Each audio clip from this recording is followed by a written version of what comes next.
Greg, thanks so much for taking the time to do this. I appreciate it. Yeah, thanks for having me. I'd like to begin by talking about your background a bit. Tell me about your background and fire, what you folks do over there. Sure. Okay. So, my I am what, five generations separated from serfdom on my Russian side. Uh, the We were. I remember one time asking my dad, since I knew we were serfs, if my great great great grandfather, if our family were onion farmers, because Luke is the Russian word for onion, and I remember him laughing, saying, "Oh no, my son, we are owned by a man named Lukian." I was like, I'm not sure if that's totally true, but it definitely made an impression on me. My dad's older than most people my age. He was My grandfather actually died in 1932, which kind of blew people's, when I was a kid, they couldn't even understand what I was talking about. It's like, how is that even possible? So my grandfather, we were serfs who made good. We were people who were later murdered by the millions, dubbed kulaks, which, by the way, isn't really a thing. And So my grandfather actually fought the Bolsheviks. Fought the Germans, and we lost, and in World War One, and then fought the Bolsheviks, and we lost. And like a lot of the poorer Russians, they went to what was not actually quite then called Yugoslavia. So my father was actually born in Zagreb in 1926. And his life is just awful. His dad died when he was 6. He was given away. He was an orphan in Yugoslavia in the 1930s. It was just an absolute horror show. Meanwhile, my mother is ethnically Irish, grew up in Britain, and thinks of herself as British. On the one side, on the British side, we have a kind of nice story about a immigrant girl learning to be more polite in an exaggerated way. And on my dad's side, it's this horrifying story about totalitarianism and about Nazis and Stalinists on either side of them. So one thing that really, being an immigrant kid, first generation kid, is it really makes you appreciate what's different about the United States, and both from the British side of my family, and certainly from the Russian side. We never took freedom of speech for granted. And I grew up in a neighborhood. I'm from Danbury, Connecticut. But I had a train running through my backyard, and I grew up with all the other kids who were also first generation kids, from everywhere from Peru to Korea to Vietnam to and even the white kids were from the American South, which seemed much more foreign to me than anywhere else. And because of that environment, we all had a deep appreciation of freedom of speech, about it being a sort of special American characteristic. So I went to undergrad. I was a student journalist. That got me even more radicalized about freedom of speech, because people come into your office every day and demand that you censor so and so or fire who's he what's it. And then, sorry if the story is getting a little too long. In my last year of undergrad, Congress passed something called the Communications Decency Act, where they tried to literally ban indecency on the entire burgeoning internet, which is as laughably unconstitutional as it sounds. So I decided to go to law school. I decided that I wanted to specialize in First Amendment law.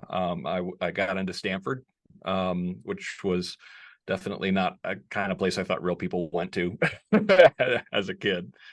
And I specialized in First Amendment law. I took every class that Stanford offered in First Amendment until I ran out, and then I did 6 credits on censorship during the Tudor dynasty. My own independent study. I worked at the ACLU of Northern California. I mean, I put all my eggs in the free speech basket. Even the other stuff that I did, which was human rights law, was all around international free speech rights. So people thought I was a little crazy, because there aren't many jobs when it comes to freedom of speech. But my superpower is, until I was probably about 11, we were bottom quartile in terms of income. so I was like, I was fine being poor. Like I could totally handle it. So like when I found out that going the nonprofit route meant that I'd be making $50,000 a year, like whereas that sounded like, you know, a pittance to my Stanford Law School. I'm like, you know what kind of people make $50,000 a year? Rich people was kind of my feeling about it. So I got recruited by this brand new organization called the Foundation for Individual Rights in Education at the time to be the first legal director. FIRE had been founded in 1999 by Alan Charles Kors and Harvey Silverglate, and Harvey found me in this case, and this is actually something that Evan Mandries, who's at John Jay as well, wrote this wonderful book called Poison Ivy that talks about some of the things that rich kids and poor kids know, like something that rich kids know and poor kids don't. I had to be told as well that going to like office hours for like the professors you really like is important, and them knowing you and your passion for a topic actually matters. And he points out that, you know, psychological, you know, survey, and I felt exactly the same way. That almost felt like, wow, I wouldn't want you. That feels like cheating. You know, like essentially, you should just like me for the grades I get. But, you know, I got this advice and I took it seriously. One of the reasons why I ended up at FIRE was because when Harvey went to the then dean of the law school, Kathleen Sullivan, she remembered me as being like this unusually passionate free speech student, and she recommended me by name. So I learned my lesson. I went and talked to my free speech hero at the school, and it really made a difference for my career. So I've been with FIRE. I originally was legal director. I became president in 2005, and now we are the Foundation for Individual Rights and Expression, and we defend free speech, not just on campus, but all over the country. You mentioned some words, right? Individual rights, expression right, several of the words that make up FIRE. Do Mm-hmm. those words mean the same thing that they perhaps meant 20, 30 years ago, not just to the general public, but perhaps to the legal community, academics in general? Yeah, I mean, for me, I still consider myself a political liberal. I sometimes make the distinction between being a political liberal and a progressive. But when I was coming up, particularly among, you know, more working class kids, less academic kids, free speech was synonymous with what it meant to be on the left. You know, growing up in I don't know how old you are, but you look a good chunk younger than me. That growing up in the 80s, you know, like that, like one of the defining characteristics of being a liberal was being unapologetically pro free speech. And it was absolutely that way when I got to undergrad. And then I was kind of surprised to see that there was a move towards what would be considered kind of enlightened censorship on campus. And that got much worse when I got to Stanford. That essentially there was like this realignment on the left around free speech skepticism as opposed to free speech support. And that came as a real shock to me. I call it the slow motion train wreck, because when I was at the ACLU in 1999, I could already see the writing on the wall that essentially the valence of freedom of speech was changing on campus. And to be perfectly cynical about it, but also you have to be cynical about it to be somewhat accurate, it really does work a lot like in the 60s. You know, there's a problem in the United States. My dad noticed this when he came to this country in the 1950s, is that we don't distinguish between like hippie libertarians on the left and people who would in Europe more, you know, happily call themselves Marxists, which wasn't a bad word in Europe. But the problem is in the 60s, you had a group of people who called themselves liberals, who were like hippies with a little bit of libertarian thrown in there, and people who were like Herbert Marcuse, who wanted, you know, the government to have more power so it could create a perfectly free society on the, you know, based on creating perfect equality by people who could take away your free speech rights. And this was an argument he was making in 1965, like a year after the start of the free speech movement. You have this, you know, utopian person basically arguing that free speech is the problem. And when the political valence of campus went from being, say, like 2-to-1 liberal to conservative to now it's a crazy supermajority. I mean, like there are literally departments. I mean, right now I'm currently actually in a little bit of a fight with my old alma mater, Stanford Law School. There's like, as best we can tell, there's one conservative professor in the entire law school who admits that. And the problem is when you go from being when you become the supermajority, there's a tendency to start seeing freedom of speech as part of the problem rather than part of the solution. And this is very typical. This is a temptation of power, essentially. And I've watched this, and that's why I called it the slow motion train wreck, because you could see this political valence shift happening, but it mostly came from going from being not in power to being dominant, to being part of the supermajority. And I will continue to fight. I still consider myself, left of center. I will continue to fight to make sure that, Democrats don't lose their commitment to freedom of speech. But I am more pessimistic about the political future of freedom of speech at the moment, because I've watched the right get worse about it. Again, like there was a moment, conservatives in the 80s and 90s definitely had the moral majority, social conservatism. But then there was at least a bit of a libertarian movement kind of on the right. And meanwhile, on the left, free speech had always been so venerated. And now, particularly in the last 5 or 6 years, it seems like both sides are trying to outdo each other on how much they can censor. They both agree about censorship. The only question is who they think should get censored. So, which makes organizations like FIRE all that much more important. But honestly, I would, if someone said, like you can, I'll trade you. You'll have to go find another career, but freedom of speech will be safe for the next 50 years in the United States without you, I would take that in a heartbeat. But I guess the only plus side is that my job isn't boring. And I guess that's related to this term that you and Jonathan Haidt termed safetyism, right? This is where I guess that leads to, right, kind of this inclination to protect what's yours and not infiltrate what's yours with what's on the outside. And in that book, The Coddling of the American Mind, you had discussed these 3 untruths, right? Mm-hmm. Tell me a bit about those. It's so important to the arguments here. Sure. Yeah. So coddling came out of me getting suicidally depressed in 2007. And it was, and to be clear, part of it was just the pure exhaustion of being in the culture war all the time. People love you when you're when you're supporting someone they like's opinion, but as soon as you defend the same principle for someone they don't like, it can be, if you don't have like the right group of friends, it can be really exhausting because they'll hate your guts on the very next case, even if from a principled standpoint, it's exactly the same. So I got very depressed. It's one of the reasons why I don't live in Philadelphia, as I also, it's not really my town.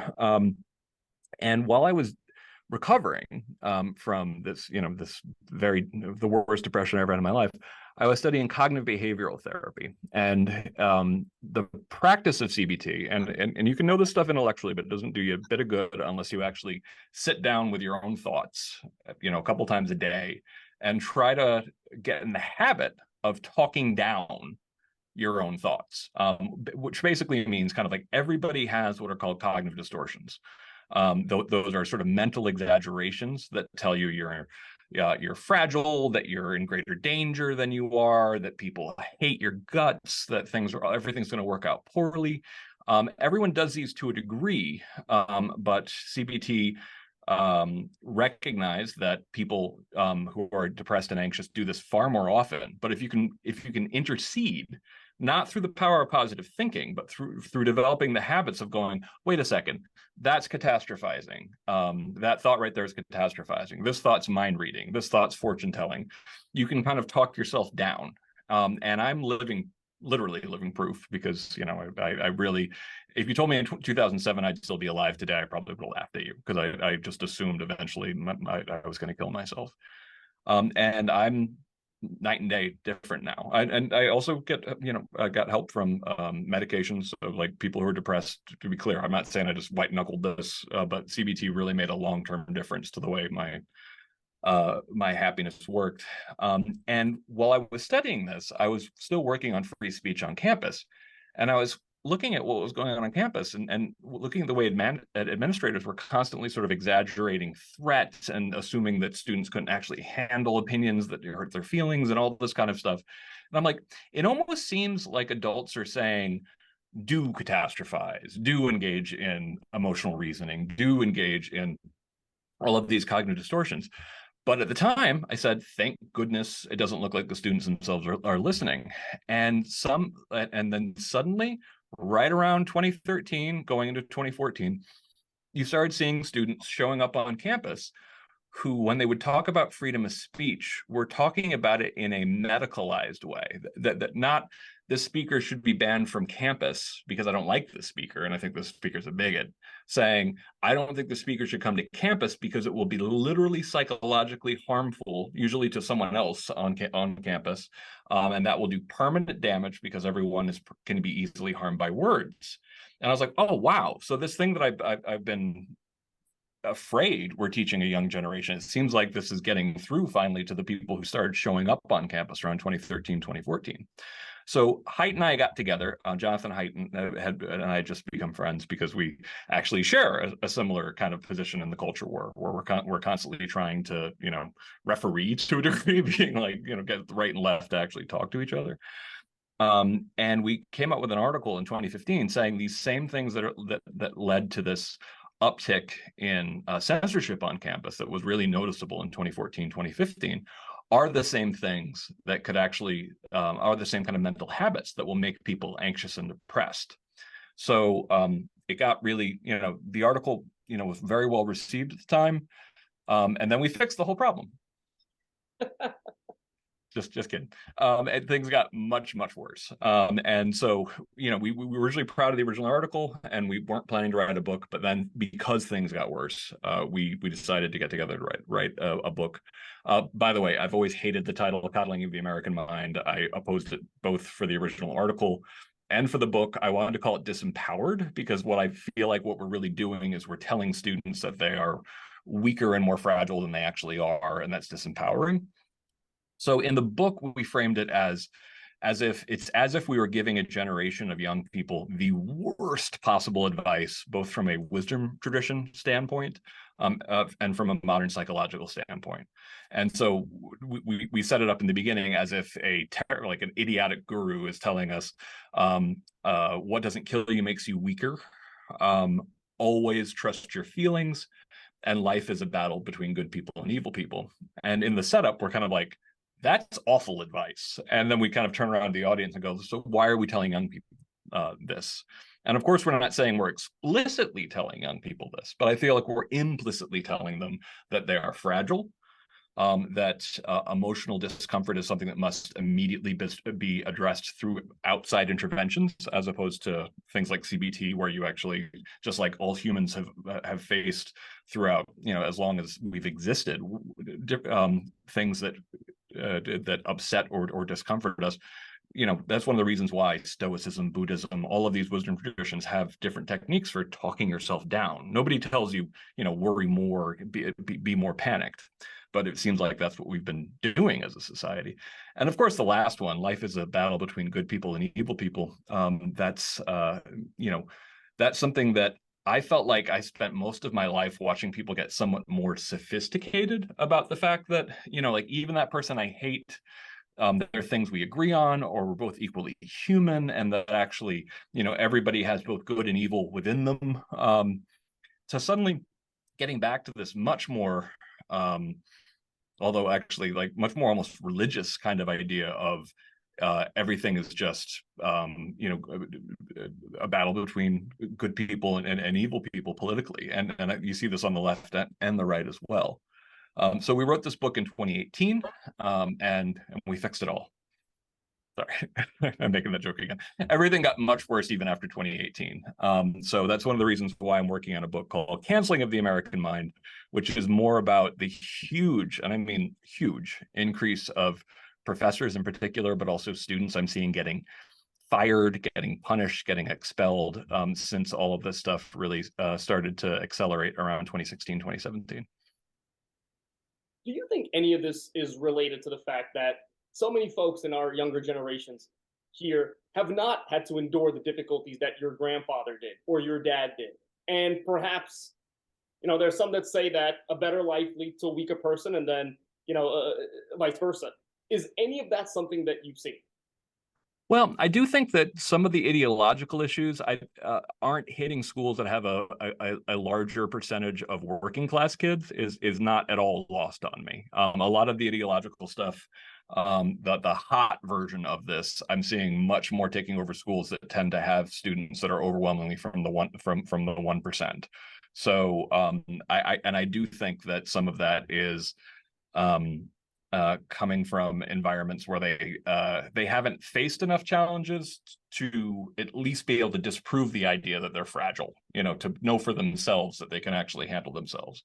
So I do think that's at least part of it. I do also think that it's because when you have environments that aren't politically diverse, there wasn't any pushback to the idea that anything you can do to save your children from discomfort or offense is good. There's no downside to doing this, because really it tends to be more on the conservative side that you're saying, oh, you gotta have some challenges, you gotta get some knocks, you gotta live through some difficult stuff. That can be dismissed in more left-leaning environments as more of a conservative way of thinking.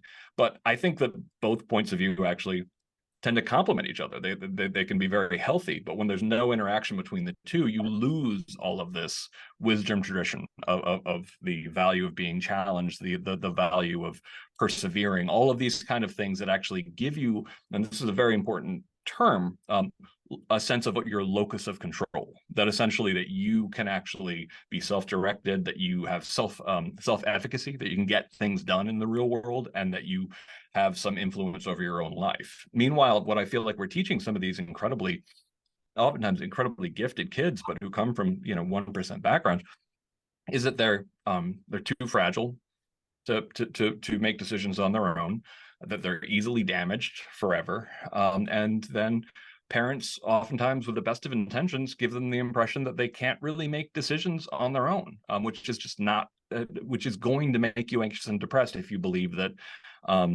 you can't hack it. How much of this is attributable to social media?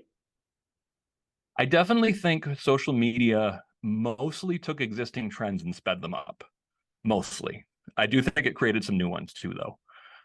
When it comes to things like safetyism and that kind of stuff, I think that was a trend that was sort of progressing along, somewhat slowly.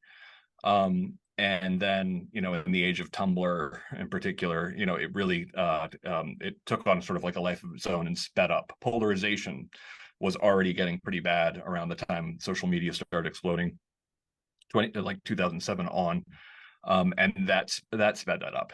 As far as phenomena, though, that it created that are new, I think that this is where cancel culture comes in to a degree, because it's partially the negative side of what otherwise could be seen as a good thing. So I go back to actually, this is coming full circle a little bit. Remember how I talked about studying the Tudor dynasty censorship?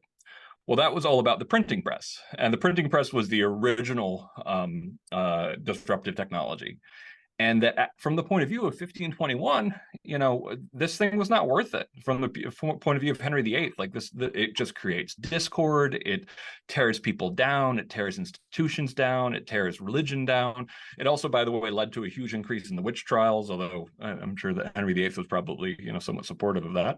But overwhelmingly, it probably just seemed like this infernal disruptive device. And I feel like that's kind of where we are with social media at the moment. And it's a way of reminding people that, when you have 12 million additional eyes on a problem like they did, thanks to the printing press, you can actually solve problems over the long time if you have rules on how you actually get closer to the truth. So I still think social media can have potentially great promise for actually improving the lot of the human race, but there's no way But here's the bad news. There is no way that after a technology like this that introduces a billion new eyes to problems is not going to be incredibly disruptive.